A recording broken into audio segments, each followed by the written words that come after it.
evening. You're watching the news on African Free Press Television. My name is Leo Oketan. These are the stories we're tracking for you at this moment. Nigeria's Minister of State for Petroleum, Dr. Emmanuel Ibekachukwu, has reportedly replaced Tazi Maduekwe as conference president of the Organization of Petroleum Exporting Countries, OPEC.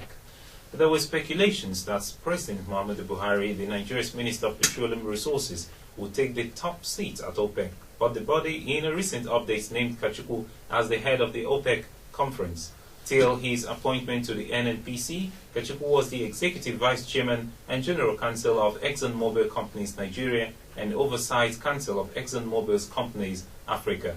Kachukwu is also the Group Managing Director of the Nigerian National Petroleum Corporation NNPC, disclosed his plans for OPEC, saying he would do his best to delay Iran's intended oversupply of crude oil to control pricing. The Secretary General of the Pan-Yoruba Socio-Cultural Group, Afenifere, has warned against what he calls a neverandum taking the place of referendum. In a statement, Mr. Odumakin condemned the reluctance of the Nigerian state to employ referendum to determine the popularity or otherwise of the agitation for the sovereign state of Biafra. He also disclosed the general state of the nation. And no fewer than 20,000 members and sympathizers of indigenous people of Biafra on Tuesday, December 1st, 2015, shut down vehicular and commercial activities in Onitsha, the commercial city of Anambra State, and its environs like Obosi and Mbo, to protest in solidarity for the release of the incarcerated Director of Radio Biafra, Mr. Nnamdi Kanu.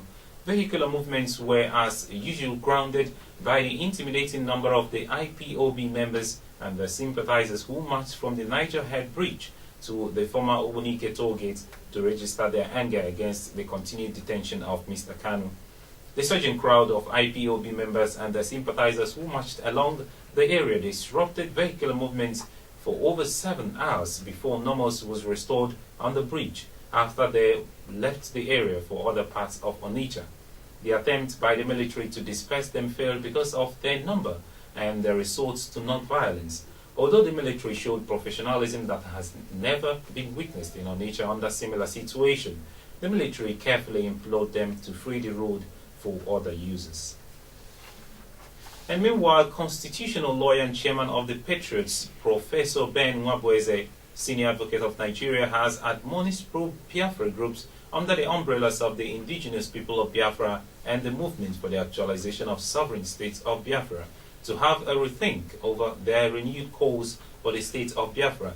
Speaking on Monday in Lagos at a press conference to announce the 4th Godi Chidinma Foundation biannual public lecture entitled Leadership, Responsibility and Good Governance, holding on Wednesday, December 3rd at the Nigerian Institute of International Affairs, Victoria Island, Lagos. Professor Nwabueze, who blamed the nation's leadership problem for the renewed agitations for the state of Biafra, however, stated that the answer to their genuine grievances does not lie in cessation. And the former Nigerian Minister for Petroleum, Mrs. Tazi Maduekwe, has vehemently dissociated herself from lingering rumors saying she had personal relationships with some young men like Chris Ayre, Kola Aluko, Jide Omokore, Tony Cole, Dapo Abiodun, Wale Tinubu, and Iho Sanomi, who made money from her. In an interview conducted by the CEO of Vision magazine, Mr. Dele Momodo, in London, Mrs. Maduekwe noted that she is happily married, like most of them are happily married, and asserted that she is not the scarlet lady that people paid her to be. She sees those rumors as insults on accomplished women who cannot be seen in sensitive position without running riotous with some men. The senator representing Kaduna Central in the Nigerian Senate, Shaibu Sonny, has challenged the Code of Conduct Bureau to look into asset declarations of other governors who served at the same time as the President of the Senate, Bukola Saraki, saying politics should not be mixed with anti-graft war. Mr. Sani spoke at the 8th Forum of the Laureates of Nigerian National Order of Merit in Abuja, where he criticized Nigeria's anti-corruption campaign as being driven by political considerations. According to him, after insurgency, no issue should dominate national discourse more than corruption. He said political considerations could hamper the anti-graft war. Mr. Sonny said corruption had consequences, referring to the ongoing investigation into arms deals supervised by the former National Security Advisor, Sambo Dasuki.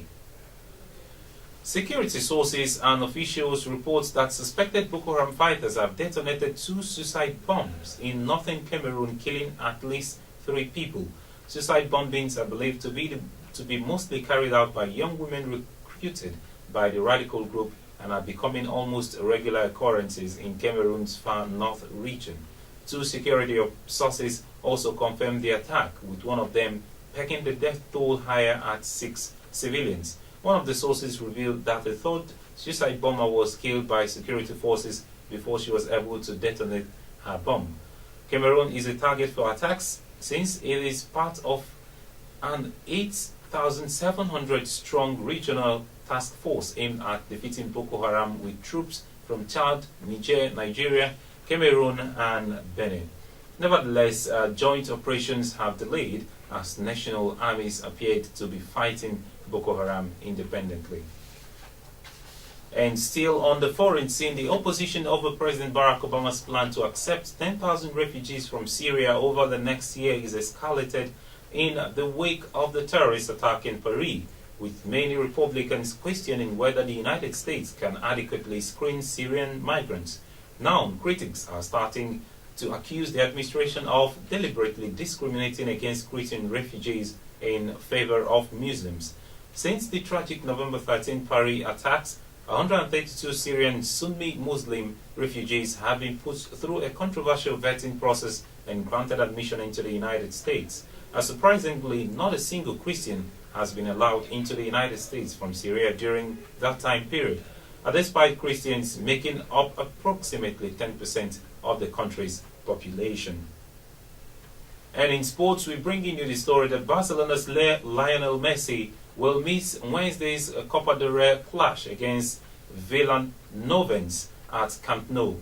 Messi returned from injury as a second-half substitute against Real Madrid in November and has since played from the start in wins over Roma and Real Sociedad. However, coach Enrique has decided to rest the Argentine international against the 3rd division side following his 2-month injury layoff. Suarez and Neymar could feature after being included in the 16-man squad. And that's the story coming from African Free Press Television this evening. For more, please do log on to our website at www.africanfreepress.com. Follow us on Twitter at African Free Press. Like our Facebook page at African Free Press. Join us in our discussions on African Free Press Forum and subscribe to our YouTube channel at African Free Press. I am Leo Oketa. Good night.